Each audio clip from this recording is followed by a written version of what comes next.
Good evening to all. कैसे हो सब लोग? सब ठीक ही होंगे। चलो आज के लेक्चर में हम करने वाले हैं सिलेक्शन। सिलेक्शन यानी कि आपको नाम से ये स्पष्ट होगा, सेलेक्ट करना, पिक करना, चूज करना। ठीक है, देखते हैं इसके डेफिनेशन को। Selection refers to the process. Selection क्या है? एक प्रोसेस है क्या करने का? आइडेंटिफाई करेंगे हम यहाँ पे और चूज करेंगे। किसको चूज करेंगे? जो बेस्ट सुटेबल कैंडिडेट होंगे आपके ऑर्गेनाइजेशन के लिए, आपके जॉब के लिए। ठीक है, for a job from a pool of applicants. ये पूल ऑफ एप्लीकेंट्स क्या है? यानी कि बहुत सारे नंबर ऑफ एप्लीकेशन जो आपके पास आए हुए थे, उसमें से आप बेस्ट को चूज करोगे, आइडेंटिफाई करोगे।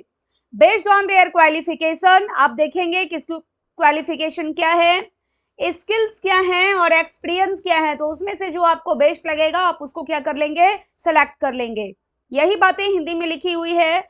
चयन एक ऐसी प्रक्रिया है जिसमें आवेदकों की सूची में से सबसे उपयुक्त उम्मीदवार, यानी कि जो सबसे बेस्ट सुटेबल हैं, उसको उसकी योग्यता, कौशल और अनुभव के आधार पर नौकरी के लिए चुना जाता है।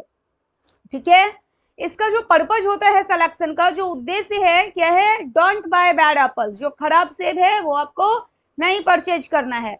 और आपको ये पता होगा जो सिलेक्शन है वो आपका नेगेटिव प्रोसेस है। ठीक है, रिक्रूटमेंट के बारे में आपने पढ़ा था, वो आपका पॉजिटिव प्रोसेस है। क्यों? उसमें कोई छांटने की प्रक्रिया नहीं होती है। लेकिन अगर हम सिलेक्शन की बात करें तो इसमें आप क्या करते हैं? छांटते हैं। जो बेस्ट होते हैं बस उसको ही आप चूज करते हैं और बाकी को छांट देते हैं, इसलिए आप इसको क्या बोलते हैं? नेगेटिव प्रोसेस बोलते हैं। यहाँ तक क्लियर है? ठीक है, आगे बढ़ते हैं हम यहाँ से। सिलेक्शन प्रोसेस देखेंगे। जनरली ना ये क्वेश्चंस आपके आते हैं एग्जाम में, सब्जेक्टिव एग्जाम में, स्टेप्स ऑफ सिलेक्शन या फिर प्रोसेस ऑफ सिलेक्शन करके। तो देखते हैं अब क्या है इसमें। सबसे पहले जो है स्क्रीनिंग ऑफ एप्लीकेशंस होगा। जितने भी एप्लीकेशन आपके पास आए हैं वो सारे रिज्यूम को, वो सारे एप्लीकेशन फॉर्म को आप क्या करेंगे? उसकी स्क्रीनिंग करेंगे, उसका रिव्यू करेंगे। वहां पे आप एलिमिनेट करने का काम करेंगे। एलिमिनेट यानी कि छांटने का काम करेंगे, छांटने की प्रक्रिया। Eliminate candidates who don't meet basic criteria.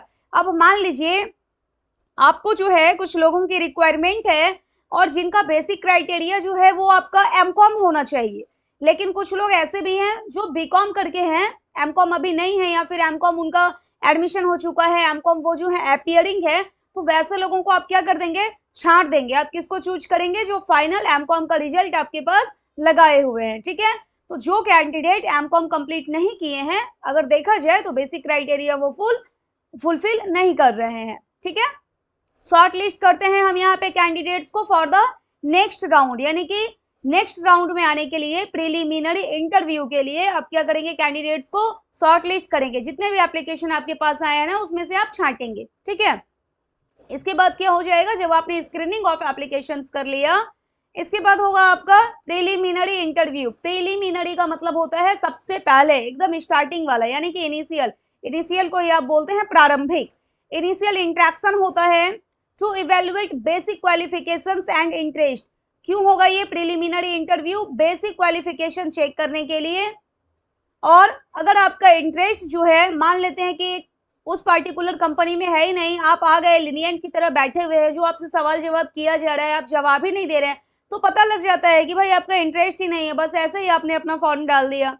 आपके यहाँ पे कम्युनिकेशन स्किल्स को देखा जाता है, आपके एटीट्यूड को, आपके इंटरेस्ट को देखा जाएगा। बेसिक जॉब फिट, आप जॉब के लिए फिट हैं या नहीं वो देखा जाएगा। और ये जो है आपका प्रीलिमिनरी इंटरव्यू जनरली ये कंडक्ट करते हैं आपके एचआर पर्सोनल। ये पर्सोनल है, ठीक है, पर्सनल नहीं है ये। इसका डिफरेंस मैंने बताया हुआ है आपको स्टार्टिंग के फर्स्ट सेकंड लेक्चर में। इसके बाद जब आपका ये प्रीलिमिनरी इंटरव्यू हो गया, फिर इसके बाद जो है आपका होगा एम्प्लॉयमेंट सिलेक्शन टेस्ट। जनरली जो है ना मोस्टली देखा जाता है कि ये रिटेन होता है। इसमें आपके स्किल्स को देखा जाएगा, एप्टीट्यूड को देखा जाएगा, पर्सनालिटी देखी जाती है और इसके साथ भी और भी बहुत कुछ।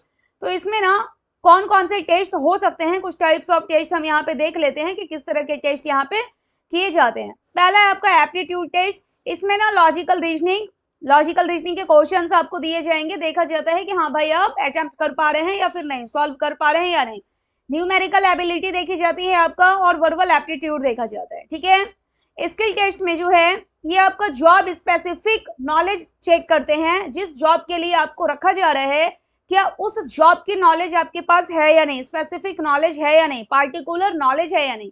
अब मान लेते हैं कि आप किसी को रख रहे हो टाइपिंग के लिए, ठीक है, आप ट्यूटर टाइपिंग के लिए किसी की जरूरत है, तो वहां पे आप चेक करेंगे कि भाई टाइपिंग टेस्ट ठीक है या नहीं। कुछ होता है ना 35 वर्ड पर मिनट या फिर 40 वर्ड पर मिनट, इस तरह करके 40 वर्ड्स पर मिनट करके, तो टाइपिंग टेस्ट आप पास कर पा रहे हैं या नहीं। अगर किसी से कुछ MS एक्सेल का काम करवाना है तो एक्सेल स्किल्स है या नहीं, प्रोग्रामिंग टेस्ट है या नहीं। तो ये जो है ना, ये आपका पार्टिकुलर होता है। जिस पार्टिकुलर जॉब के लिए आपका सिलेक्शन होगा तो वो जॉब स्पेसिफिक यहाँ पे आपसे टेस्ट लिए जाते हैं। नेक्स्ट है आपका पर्सनालिटी टेस्ट। इसमें जो है आपके ट्रेड्स देखे जाएंगे, बिहेवियर देखा जाता है और जो है आपका इमोशनल रेस्पॉन्स देखा जाएगा। साइकोमेट्रिक टेस्ट में क्या है ना, ये कॉम्बिनेशन होता है आपका एप्टीट्यूड का और आपके पर्सनालिटी ट्रेड्स का। कॉग्निटिव टास्क यहाँ पे देखेंगे। आगे आपका इंटेलिजेंस टेस्ट यानी कि IQ, यहाँ पे ना जनरल इंटेलिजेंस चेक करेंगे आपका, और प्रॉब्लम सॉल्विंग एबिलिटी, आपको ना कुछ प्रॉब्लम बताया जाएगा कि अगर ऐसा कुछ प्रॉब्लम हो जाए तो इससे बाहर आप कैसे निकालेंगे अपनी कंपनी को। यहाँ पे पैटर्न रिकॉग्निशन आपको दिया जाता है और मेमोरी टास्क भी होता है, यानी कि आपको ना कुछ दिखा दिया जाएगा, कुछ शो कर दिया जाएगा, कोई एक पैटर्न आपको दिखा दिया गया, उसके बाद फिर आपसे पूछा जाएगा कि बताइए एक लाइन से कि आपने क्या क्या देखा। तो इससे ये पता लगता है कि आपकी मेमोरी पावर कितनी है, कितनी बातें आप याद रख पाते हैं, इससे आपके IQ का पता लगता है, ठीक है। इसके बाद है आपका इंटरेस्ट टेस्ट। यहाँ पे देखा जाएगा कि ऑर्गेनाइजेशन के कौन से डिपार्टमेंट में आप ज्यादा इंटरेस्टेड हैं, कौन से डिपार्टमेंट को लेकर, कौन से काम को लेकर आपका इंटरेस्ट ज्यादा है। नेक्स्ट है आपका इंटीग्रिटी टेस्ट। इंटीग्रिटी टेस्ट में ना आपकी ऑनेस्टी चेक की जाती है, डिपेंडेबिलिटी आपकी चेक की जाएगी। यहाँ पे ऐसा तो नहीं कि आपको जो काम दिया जा रहा है उस काम को पूरा करने के लिए आप एकदम 100% दूसरे के ऊपर डिपेंड है, ऐसी कोई बात अगर है तो फिर वहीं पे आपको फिर रिजेक्ट कर दिया जाएगा। जो भी रूल हैं, जो भी पॉलिसीज हैं, जो भी प्रोसीजर्स हैं आपके ऑर्गेनाइजेशन के, कंपनी के, क्या आप उसको फॉलो कर पाएंगे या नहीं। यहाँ पे सिचुएशनल जजमेंट क्वेश्चंस होता है और जनरली ना ये इंटीग्रिटी टेस्ट में यस नो टाइप क्वेश्चंस होते हैं, ठीक है। इसके बाद ये आपका प्रिलिमिनरी इंटरव्यू हो गया, उसके बाद आपका एम्प्लॉयमेंट टेस्ट हो गया। पहले तो आपका प्रिलिमिनरी इंटरव्यू हुआ, ठीक है, इसके बाद आपका ये जनरली रिटेन होता है। रिटेन टेस्ट के बाद देखा जाता है जनरली जो है ना वो इंटरव्यू कंडक्ट करवाते हैं, और इंटरव्यू जो है ये ऑरली होता है, मतलब मौखिक पूछताछ की जाती है मौखिक रूप से। ये आपका ऑरल एग्जामिनेशन होता है, ऑरल मीन्स मौखिक। Ask questions that are not covered in, जो बातें यहाँ पर पता नहीं लगती है, ये एम्प्लॉयमेंट या फिर सिलेक्शन टेस्ट जिसको कहते हैं, वो बातें आप यहाँ पर पता करते हैं। यहाँ पे जो है ask questions that are not covered in test, कौन से टेस्ट की बात हो रही है, ये जो ऊपर आपने देखा सिलेक्शन टेस्ट, जो उसमें कवर नहीं होता है वो सारे क्वेश्चंस को यहाँ पे कवर किया जाता है। यहाँ पे जो है ना सब्जेक्टिव एस्पेक्ट चेक करते हैं कैंडिडेट का, अब जैसे फेशियल एक्सप्रेशन की बात हो या फिर नर्वसनेस की बात हो, ये सब आप यहाँ पे चेक करेंगे।